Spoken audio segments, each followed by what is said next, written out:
Welcome everybody to the security crash course.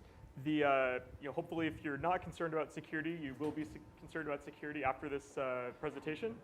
So we just want to go through a few topics that affect all startups, all companies. A little bit, as I mentioned, we will be talking a little bit about AWS services, but this is overall a broad survey of different security issues that you might face as a startup and how and when to address them. I'm Will St. Clair. I'm a senior solutions architect at AWS, and I focus primarily on our education technology customers. But however, I work within our public sector organization, and in the past have worked with customers in government, customers in healthcare, all over the place to meet very strict and stringent compliance requirements. So depending on the area that your startup is in, compliance may be more of an issue than others, but in almost all cases, security and compliance is an issue far earlier than you might suspect. So I do want to give you guys a good survey of the landscape. So people will always choose the path of least resistance, and in a startup you have to. In a startup you have to focus on what you're doing. You have to focus on your core value proposition. You don't have a lot of time to bike shed about certain things. Make a lot of investments that you don't know will pay off, et cetera. However, security is important regardless of your industry. If you lose your customers' trust through a data breach, you'll never earn that trust back. So it's imperative that you protect your customers' data. And you can do that by following good security practices and getting ahead of all this stuff. Enabling good choices from the beginning will help you lower resistance within your organization and encourage the adoption of good practices. Again, we can't cover everything, but we are going to try to cover many topics. One of the foundations necessary in order to build good security, and one of the areas that often needs to be touched up when you're working with a new customer or working with a new organization, is increased visibility. Without visibility, you don't know a problem exists. So with visibility, you need to have it in order to detect the problem. You need to have it in order to gather supporting data, and you need to be able to feed it to someone who can assess the situation and act appropriately. The first step to good visibility, most important step, is to set up log aggregation. There are several key points in AWS where you'll need to set this up, as well as in your application. And there's some definite benefits to doing this, but there's also some less obvious pitfalls to try to avoid. As your systems and applications and databases generate logs, you want to send them to a single location for processing. You really, really, really want to try for a single central location. If you don't make this a priority early, what you'll see is you'll spin up log aggregation systems ad hoc, typically for operational reasons. And even though startups are used to and must approach problems in an incremental way, and these systems will meet your immediate operational requirements, you need to think about this as the concepts of your security requirements and not your operational requirements. And your security requirements are going to require you to have logs in a single place. If logs are spread out all over the place, if some things are logged, some things are not, some things are being retained, some things not, if you can't search across everything, if you can't correlate across everything, it's hazardous to your security. It will limit your ability to detect incidents, and it will limit your ability to respond effectively to incidents. Even if something really bad goes down and you have to bring in someone, the first thing they're going to have to do is build this infrastructure. So do it yourself instead of paying a security consultant to do it. But I'm working with companies who are trying to improve their AWS security posture. This is always, always, always where we start. Talk really briefly about some of the technical considerations for handling your application logs. Over time, you're going to want to focus for security purposes on the kinds of logs that will be useful in an incident. These are access logs, who's doing what in the application, how are they authenticated, what addresses are they coming from. You might choose to discard certain things for security purposes that you might keep for operational purposes on the host. Again, you want to try to think about those two requirements as orthogonal to each other. Again, depending on the tool set you use, some customers use commercial tools, other customers build their own stacks with ELK, et cetera. You can choose to do some filtering on the host, do some filtering at the target. Just depends on the volume of logs you're creating. If you've got something that's spewing a lot of debug stuff, you really only want the core stuff for security. Who did what when. Another approach, this is common as well, just send everything to the aggregation point. If you're not generating a really high volume, this is the easiest thing to do. This could be a remote syslog server. This could be Amazon CloudWatch logs. This could be a commercial tool like Splunk or Sumo Logic. Then you can scale out, manage the scaling of your log cluster, independently of the scaling of your independent application cluster. One reason to really consider up front about the amount of data your application is throwing off is it can cause operational incidents when all of a sudden you turn on a bunch of debug logging that's been turned off, you saturate your network connection, and now nothing works. So just keep that in mind. Again, you want to build your log aggregation layer. You want to make sure that that log aggregation layer has some sort of queuing or back pressure. For example, it's common to tail logs. Run an agent that tails logs on the host, and then uses that as a buffer to send it up to the central service. But you want to make sure that you are capturing everything eventually. And again, you do want a central point where you can at least aggregate and monitor some things. As you start using your log data, you'll likely find more uses for it beyond basic log searching and investigation. You'll want to start putting real-time analysis on. You'll want to start correlating events with the time of day you expect them to happen. If someone logs into your AWS account and starts acting with administrator privileges in the middle of the night, that's an anomaly. So you want to start building on that to build visibility into your system. Real-time analysis, you may need to archive logs for compliance purposes. You may need to extract metrics. CloudWatch logs can help you do that right out of the box. And so by building your log aggregation to use some sort of streaming service like Kinesis, Kafka, CloudWatch logs, you can write once and then have multiple consumers handle that data as needed. Let me talk about some of the next basic security. Oh, yeah, question.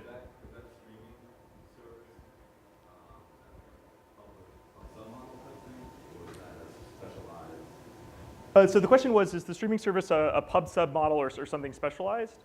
For the purposes of this talk, it's generic. You could use Kinesis, you could use Kafka.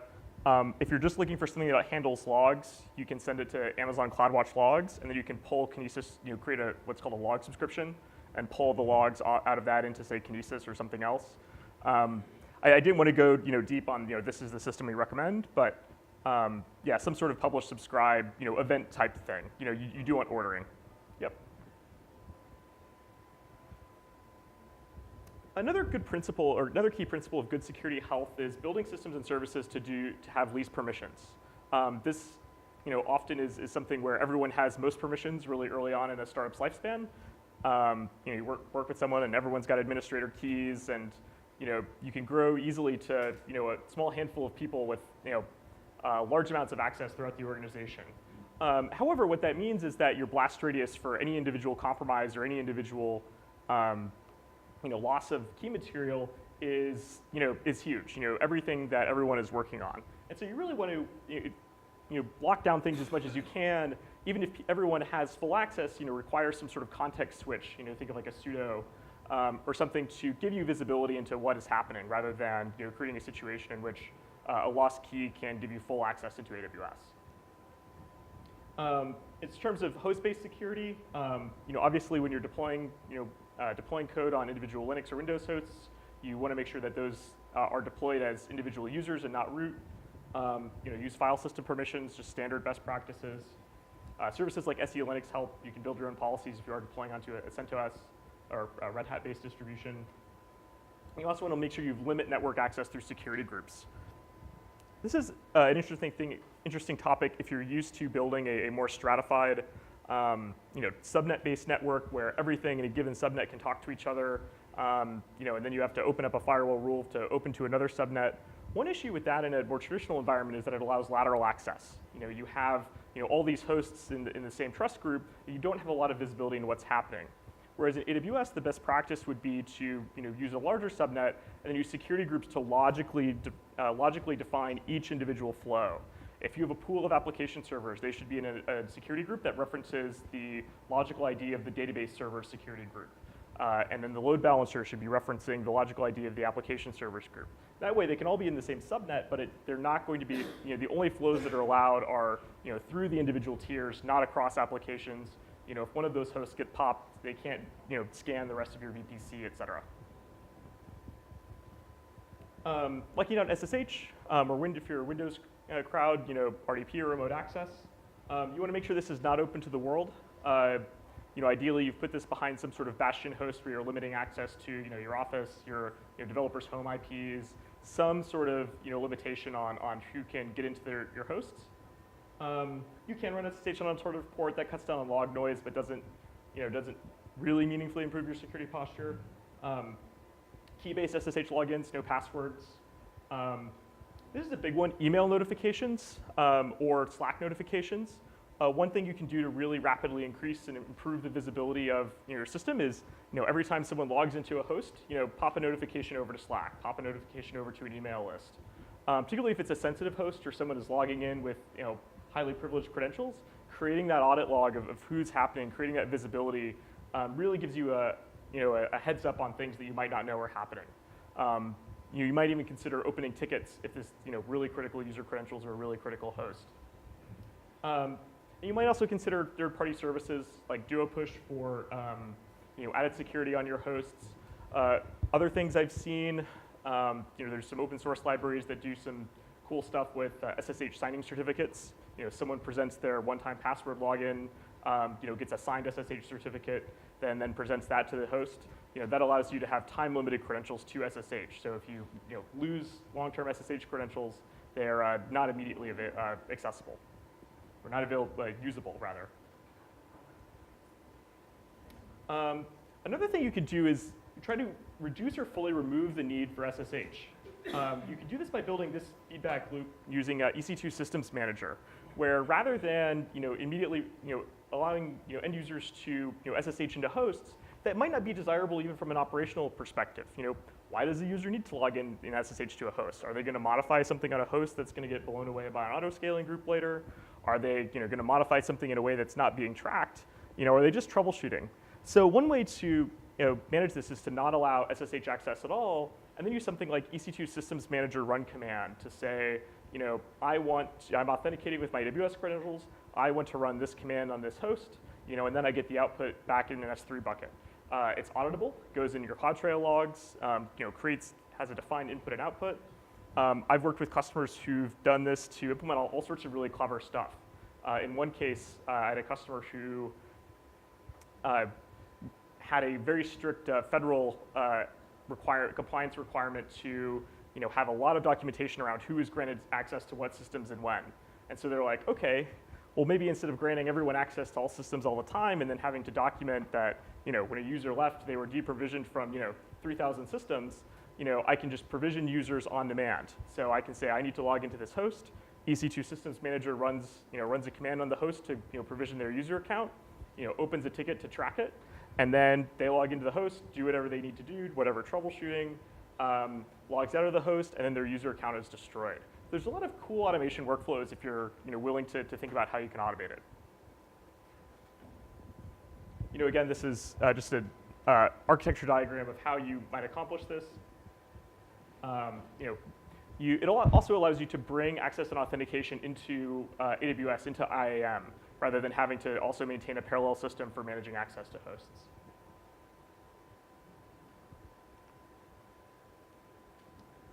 Let me talk a little bit about encryption. We're talking about security, talking about protecting your users' data. We do want to talk about encryption. Oftentimes, encryption is a compliance requirement imposed on you by the customer. In most cases, it's a best practice. In some cases, particularly with encryption in transit, when you're talking to clients on through a web browser, transferring data over over the internet, it's really sensitive. You want to make sure that those links are protected, those links are authenticated. One thing that I've seen, and this is sometimes done in containerized systems with overlay networks, is to try to just overlay encryption on everything using IPsec anywhere. You can do this, but I don't love it. A better solution is to use TLS. Almost all of the network communication that your application is going to need to do, whether that's internally or externally, is going to support TLS to some degree. Whether that's your web application servers, between your load balancers, talking to your end users, whether that's a protocol that's operating over HTTP, whether that's a backend database connection, to an RDS server, definitely all your communication to AWS services. All of this has TLS or can be configured to force TLS. And so this is easier than ever with things like Amazon Certificate Manager, allowing you to automatically provision certificates onto load balancers. It's easier with Let's Encrypt, for just your single EC2 instances. So there's really no excuse to not use TLS everywhere you can. This is something I would really focus on, particularly when you're talking about reaching your end users, but perhaps even within your VPC. For HIPAA, for example, if you sign our business associate agreement, we require you to encrypt all data in transit, even within your VPC. So it's not hard to configure, and it's a good practice to get used to. Another requirement is encryption at rest. Many customers require that their data is going to be encrypted at rest. If you haven't seen an RFP for it yet, it's pretty common on pretty much all I've seen. Often for compliance reasons, or often because their downstream customers require it. They need to fill out RFPs, and their customers are going to ask if the data is encrypted at rest. And again, if you're handling PHI, personal health information, under HIPAA, our business associate agreement will require you to encrypt this data. The best way to meet this requirement is to use EBS volume encryption built into AWS. AWS Key Management Service secures the master key material and ensures that only the associated instance has access to the encryption key for a given volume. The blocks are then stored at rest encrypted. Communication between your instance and the EBS service is encrypted. And the other nice thing about it is that using KMS creates a nice audit trail of which principals access which keys at what time. So you can say that this is the resource that represents the volume key. I know that this EC2 instance accessed it to mount the EBS volume, and I know that no one else touched that master key. That's an audit log that you can then take with you. Similarly, you should always encrypt data going into object stores like Amazon S3. Like EBS, Amazon S3 has key management and encryption built into the service. One thing to keep in mind is that you'll want to set a bucket policy on that bucket that rejects writes of unencrypted objects. You simply need to set a header that specifies whether or not that object is to be encrypted. Optionally, you can also specify a key management service master key. S3 manages it for you, but it is something that you'll need to enforce at the bucket policy level to make sure people aren't uploading unencrypted objects.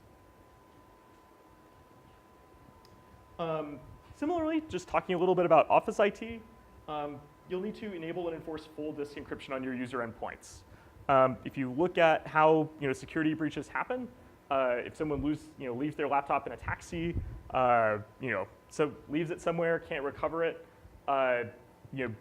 if that laptop isn't encrypted, you have no way of knowing what happened to that data.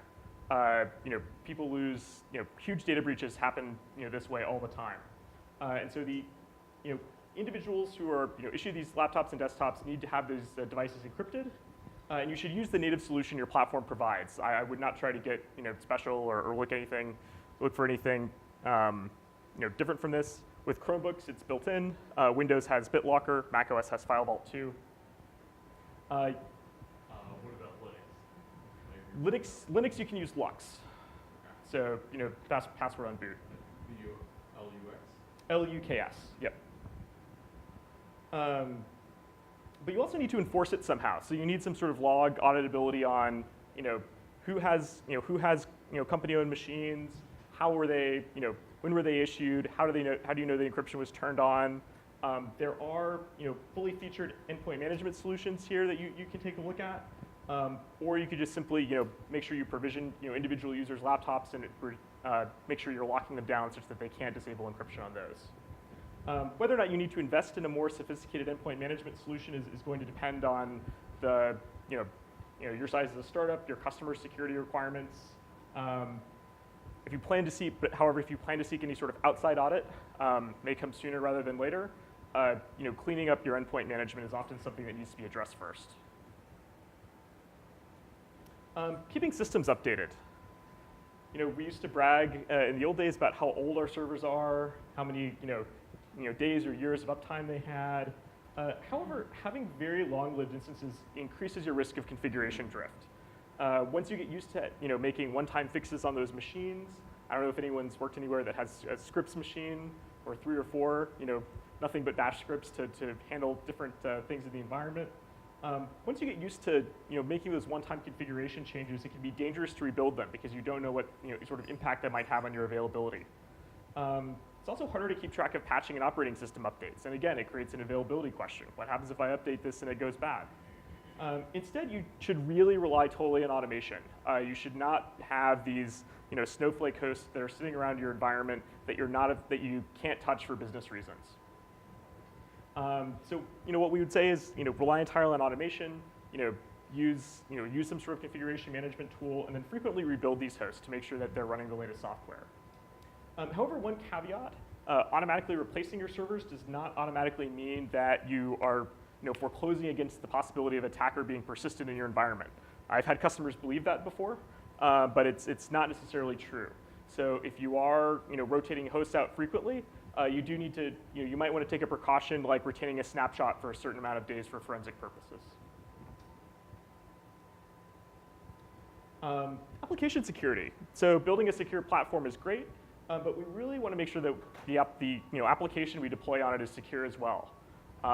Sometimes you talk to folks and security can get very siloed. You talk to the network folks, like the network's secure. Talk to the infrastructure folks, the infrastructure's secure.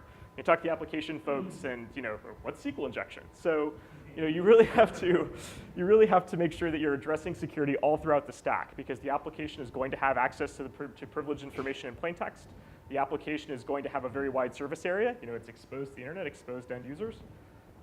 So let's talk a little bit about what you can do. Security used to be not even part of the development process, or something that was sort of tacked on to the end of the development process. I still talk to people who do federal stuff where security is done at the end. They run a scan on it, and if it comes back clean, then it's all set. Then it goes to production, and no one ever touches it again. So you really want to make sure that security is part of your build and development pipeline at every stage, not just the end. As companies begin adding it, or rather, position at the end of the pipeline, you're not going to get the visibility that you need. So you really want to integrate it into your pipeline. You want to take advantage of tools that will check your instances against security vulnerabilities, against CVEs, et cetera, at the build stage. This can help catch things like libraries that were embedded in maybe binaries you imported. Ideally, you want to build everything from source so that you know where it is and you can track upstream, but particularly in a startup environment, that's not always possible. So things like this can be a good last step to make sure that you're not accidentally deploying any code with, say, outdated libraries or ones with known vulnerabilities. Simple and some other basic tips, just to keep just to stay within best practices. Code review your application infrastructure changes. Treat your infrastructure as code. If you're building an AWS environment, try to codify as much as you can in a CloudFormation templates. That way you're using the same. The same procedures you are for reviewing your code to review your infrastructure.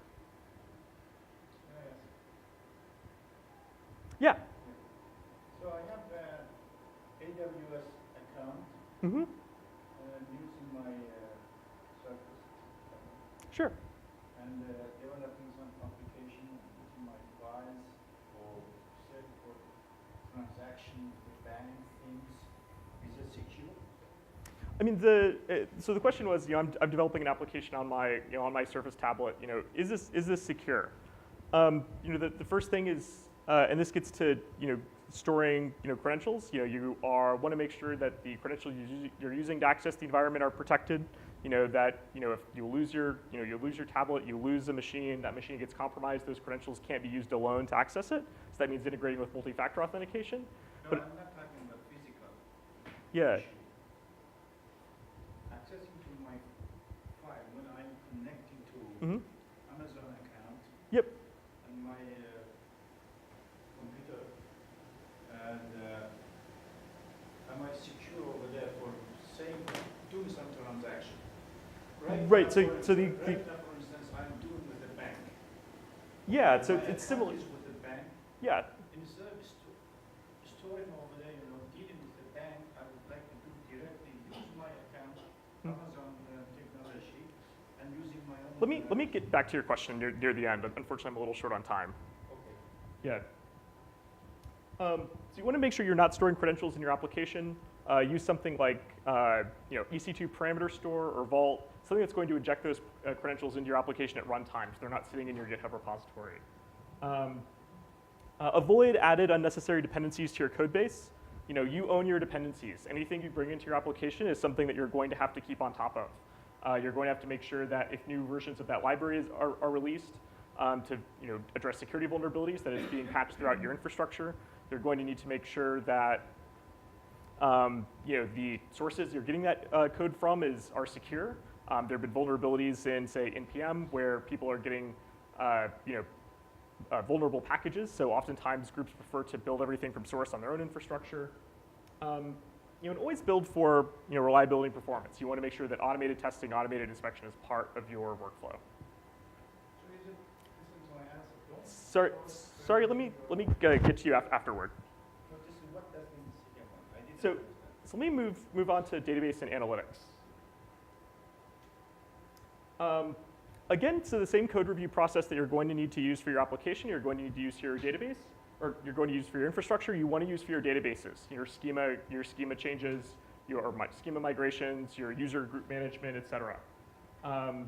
This is something where people are used to doing it in your, for your application environment, but oftentimes oftentimes the databases are not, managed in the same way. You've got the database individual, working on in a database administration capacity who's just sort of running things on their own. And so you do want to make sure that you're bringing that into your same workflow. It's easy to build systems that commit your SQL into your repo. You always should be using your repository version control for your SQL. And you can also do the same thing that you're doing with your login notifications. Integrate everything you can into email lists, Jenkins, et cetera, Slack, et cetera, to give you that visibility. Again, you might also consider shifting your access control layer into an application. This could mean instead of giving users logins on a database, which can be hard to track, you want to make sure that you're automatically deprovisioning those users, that you give stakeholders access to data directly through business intelligence tools. Or maybe they have a web interface that they can log into, submit a query to the cluster. Things like this can sort of allow you to avoid having to add and remove users and groups from the database itself, which once you get beyond a few database hosts can be fairly onerous. Audit all activity. While it may not be possible to audit full query logs on an operational database, you can do that on potentially your data warehousing databases. So whatever makes sense, whatever meets your performance requirements, you want to make sure that you're auditing that. Using an external tool to mediate access to the database can help there. You want to be able to answer who accessed what data when, and you don't need certain logs until one day you do. One way to think about this is to work backwards from the perspective of a security incident. You wake up tomorrow morning and you find out that overnight someone logged into the database and had unfettered access for 4 hours. What do you do? What do you need to work backwards from? And so that's a good way to think about what sort of logs and visibility you want to have into your environment. Office IT, really quickly. Real quick, you want to consider your network boundaries. It's simply, being on, the VPN or Office network you set up is generally not adequate authentication, particularly if you're not carefully controlling and monitoring the endpoints that are allowed on that network. Having your Office network be the entry point to all of your production systems is one thing if you are, locking down all your endpoints and have monitoring software and, or enrolling each one with a certificate. But if anyone can come into the office with any old device and join the network, then your boundary there is not very firm. I wouldn't recommend providing access to your production network from your Office network at all. So you want to make sure that you're separating those networks and that you are adequately authenticating even within your network. Don't think of your network as a fully trusted zone, because once something gets in, it's going to have unfettered access. Multi-factor authentication. In 2017, there's no excuse to do this everywhere you can. If a vendor you're considering, a SaaS vendor, something like that, doesn't support single sign-on or multi-factor authentication, you should really think twice about whether that's something you want to deploy into your environment.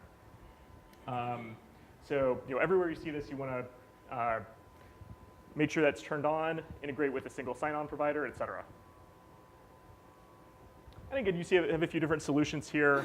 AWS has your time-based tokens. Duo is a common solution, as well as hard tokens for various things. This is important to be make sure that you've equipped every system you can.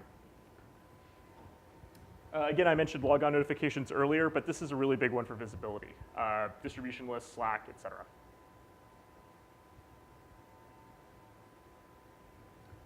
Office IT, segment your guest network. You want to have separate networks for guests, separate networks for individual device, unmanaged devices, separate network for managed devices. However, this does not excuse you from needing TLS, internal encryption, for your internal services. You want to make sure that you're encrypting at the application layer as well as using a secure network. As you consider more comprehensive endpoint management, you'll probably will grow into a more complex solution, 802.1x, et cetera. But for the time being, you really just want to consider TLS everywhere, isolate your networks. Take advantage of web-based applications and SaaS. Authentication becomes easier, and you don't have to worry about pushing software updates to endpoints.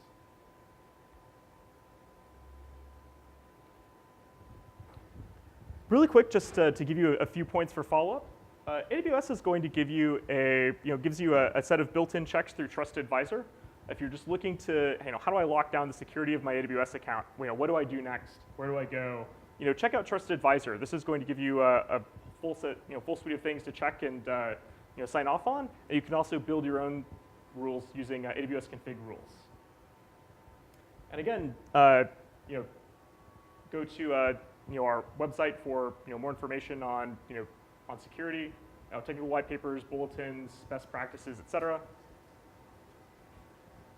Quick summary: visibility, permissions, encryption, updates, application, Office and database. And that's all I have. Cool.